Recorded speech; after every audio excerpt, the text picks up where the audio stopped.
नए इलेक्शंस तो फरवरी 8 पे हो रहे हैं। मैंने पहले भी कहा है कि सेनेट का करारदाद अपनी जगह आप अक़वाम मुत्तहिदा से भी करारदाद पास करवा दे। 8 फरवरी को इलेक्शंस हो रहे हैं और मैं ये क्यों कह रहा हूँ?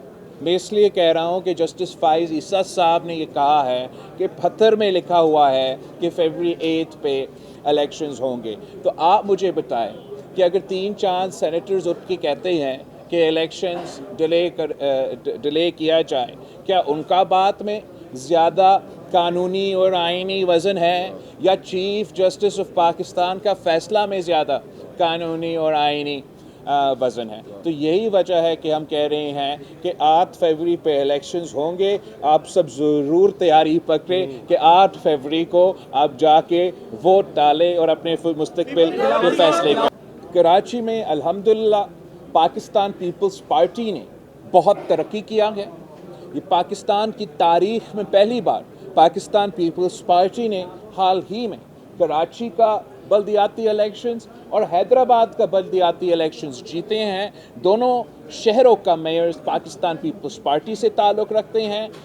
जब पाकिस्तान भर में बाई इलेक्शंस हो रहे थे और ख़ान साहब ख़ुद मुख्तलिफ़ सीटों से लड़ रहे थे और तमाम सियासी पार्टीज़ PTI का मुकाबला कर रहे थे, तो उस वक्त भी सिर्फ़ और सिर्फ पाकिस्तान पीपल्स पार्टी ने PTI को शिकस्त दिलवा के मुल्तान का बाई इलेक्शन जीता, PTI को शिकस्त दिलवा के कराची का बाई इलेक्शन जीता। उससे पहले जब हम बाई इलेक्शंस में खान साहब के दौर में बाई इलेक्शंस लड़ रहे थे, तो तब हमने नून लीग को उनके सपोजिटली उनके अपनी सीट पे शिकस्त दिलवाया। तो मैं काफ़ी पुरुमीद हूँ कि कराची के अवाम इंशाअल्लाह ताला इस बार पाकिस्तान पीपल्स पार्टी को ज़रूर मौका देंगे और ये पहली दफ़ा होगा जब पाकिस्तान पीपल्स पार्टी के पास ना सिर्फ KMC का बल्दियाती निज़ाम साथ होगा, मगर सूबाई हुकूमत भी साथ होगा और इंशाअल्लाह ताला वफाकी हुकूमत भी साथ होगा।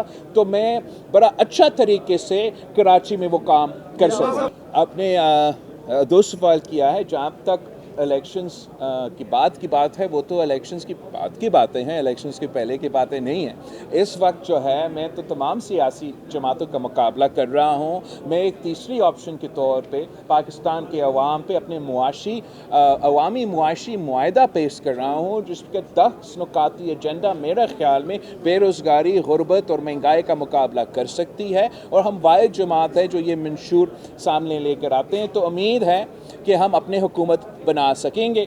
जहाँ तक आपका दूसरा सवाल की बात है, जहाँ तक निशान की बात है, पाकिस्तान पीपल्स पार्टी का तलवार हमसे तो ज़रूर छीना गया, मगर फिर हमने तो तीर पे इलेक्शन लड़ा और आज तक तीर पे इलेक्शन ही लड़ रहे हैं। भला तो एक इलेक्शन कमीशन का निशान के ऑप्शंस में कभी था ही नहीं। ये ख़ास तौर पे खान साहब और PTI को अनड्यू फेवर करने के लिए इलेक्शन कमीशन को इन्फ्लुएंस किया गया और इलेक्शन कमीशन के निशान के ऑप्शंस में ज़बरदस्ती पला दिलवाया गया ताकि पाकिस्तान के अवाम का तो मोहब्बत है क्रिकेट के साथ, ये तो हम इनकार नहीं कर सकते, मगर उसका गलत फ़ायदा उठाते हुए वो PTI को सियासी फ़ायदा पहुंचाते थे। किससे में इलेक्शन में खान साहब को जेल के अंदर होना चाहिए या बाहर? देखो, इलेक्शन से कोई ताल्लुक नहीं है ना। खान साहब अगर बेगुनाह हैं उसको जेल में नहीं होना चाहिए। अगर खान साहब ने किसी जुर्म किया है तो उसको जेल में होना चाहिए। खान साहब वैसे खुद कहता था, जब हम कहते थे कि हम पे जाली केसेस बन रहे हैं, इस्टेब्लिशमेंट पाकिस्तान पीपल्स पार्टी का रास्ता रोकने के लिए ये जाली केसेस बना रहे हैं, तो खान साहब खुद कहता था कि इदारे तो आज़ाद है, आप उन इदारों में जाके अपना सफाई करें। तो अब खान साहब को वही करनी चाहिए, इन इदारे में अपने आप का सफाई करना चाहिए और उसी का किया हुआ जो इसने पाकिस्तान की सियासत में शुरू किया अब वो खुद भुगत रहा है। मैं समझझता हूँ कि आगे जाके हमें इस किस्म का क्लाइमेट बनाना चाहिए ताकि सियासतदान सियासत करे, अवाम का खिदमत करे, अवाम का नुमाइंदगी करे। और जब हम हुकूमत में हो हम हुकूमत करें, और अपोजिशन में हो जेल में हो, ये तो सही रवाया नहीं है।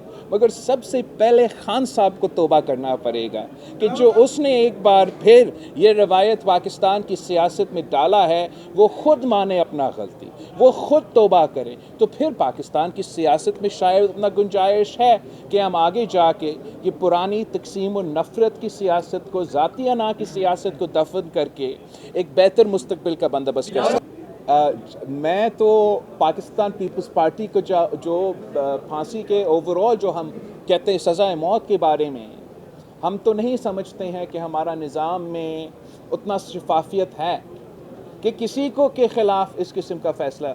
वो तो पाकिस्तान पीपल्स पार्टी का अपना शायद नज़रियाती और उसूली मौक़िफ़ रहा है। खान साहब का क्या मौक़िफ़ रहा कि सारे चोरों को चौक पे आप फांसी दिलवा दे, 200 बंदा को मरवा दे, पूरा निज़ाम सही हो जाएगा। तो मैं समझता हूँ मेरा राय पूछने की बजाय ये खान साहब का राय आना चाहिए कि क्या खान साहब का मौक़िफ़ आज भी वही है कि सियासतदानों को, सियासी कारकुनों को इस किस्म का सज़ा मिलना चाहिए। खान साहब ने अपना सियासत में अपना मौक़िफ़ में तब्दीली ले आना चाहिए। मेरा मौक़िफ़ कंसिस्टेंट रहा है, कल भी यही था और आज भी यही। देख रहे हैं पाकिस्तान में जो एस्टेब्लिशमेंट का इलेक्शन में इंजीनियरिंग का जो माजी में किरदार रहा है, वो पहले से बहुत बढ़ चुका है। पाकिस्तान पीपल्स, मैं नहीं समझता हूँ कि ये पहले से, नहीं, ये बिल्कुल गलत एक इम्प्रेशन है कि जो आज हो रहा है वो माजी से ज़्यादा बुरा हो रहा है। नहीं, माजी में इससे बहुत बुरा हुआ है और हमने कोशिश किया बतौर एक मुल्क, बतौर सियासी जमातें कि चार्टर ऑफ डेमोक्रेसी लेकर आएँ, आपस में ऐसा फ़िज़ा कायम हो कि हम ज़ाती दुश्मनी के बजाय सियासी इख्तिलाफ राय रखें।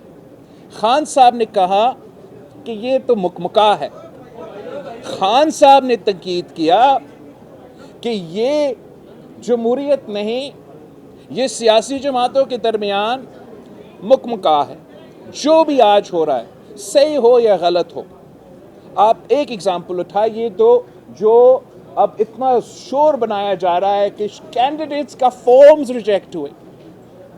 एक तो मैं आपको बताऊं कि जितना फॉर्म्स इस इलेक्शंस में रिजेक्ट हुए, वो अगर आप 88 से लेके आज तक का इलेक्शंस का कंपैरिजन करें तो ये तकरीबन एवरेज के मुताबिक था। जो एक्स्ट्रा ऑर्डिनरी फॉर्म्स रिजेक्ट हुए, आपको मालूम वो कब था? 2013 का इलेक्शंस में, जब खान साहब को लॉन्च किया गया। तो मैं समझता हूँ बहुत कुछ गुंजाइश है कि हम पाकिस्तान की सियासत में, पाकिस्तान की हुकूमत में, पाकिस्तान की मुआशरे में हम बहुत बेहतरी लेकर आना चाहते हैं। इसके लिए हमें सब के साथ मिल के काम करना पड़ेगा, मगर साथ साथ उन तमाम स्टेक होल्डर्स को अपने गलतियाँ का निशानदेही करना चाहिए, अपना गलतियाँ पर मानना चाहिए और अपना रवैया दुरुस्त करना चाहिए। अगर खान साहब का वही, जो मेरा ख्याल में आज तक पीटीआई का अगर कोई मकसद है तो वही है कि मैं खेलूँगा या किसी को नहीं खेलने दूँगा, और खेलने का मतलब जमहूरियत नहीं कि खुदा ना खास्ता अगर ये जमात वापस इक़्तिदार में आता है तो उन्होंने अपना एक फैशिस्ट स्टेट कायम करना है। तो मैं चाहता हूँ कि तमाम सियासी जमातें, पीपल्स पार्टी, नून लीग, पीटीआई, जो भी हो, हम सब तारीख़ से अपना सबक सीख के आगे इस तरीके से भरे ताकि हम आने वाली नस्लों को वो उम्मीद दे कि उनका मुस्तकबिल आज से बेहतर हो सकता है। बिलावल साहब, आप जो है वो इंतखाबात में लेवल प्लेइंग फील्ड न मिलने के मामले पर सुप्रीम कोर्ट में आई हुई है।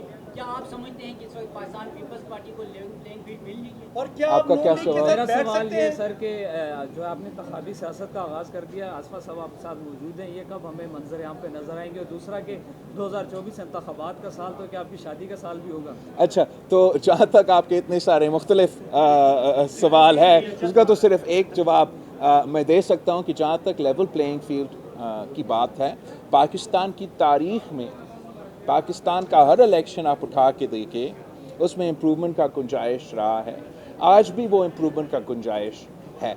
मगर हम चाहते हैं कि कोई बहाना अब ना बने इलेक्शन को डिले करने के लिए, और हर सूरत में फरवरी 8 पे इलेक्शंस होगा। और इसलिए कि पाकिस्तान पीपल्स पार्टी इस मुल्क के अवाम पे भरोसा करती है, इस मुल्क के अवाम पे एतमाद करती है कि हम समझते हैं कि जो भी वो फैसला करे वो फैसला हम मानेंगे। आप सबका बहुत शुक्रिया।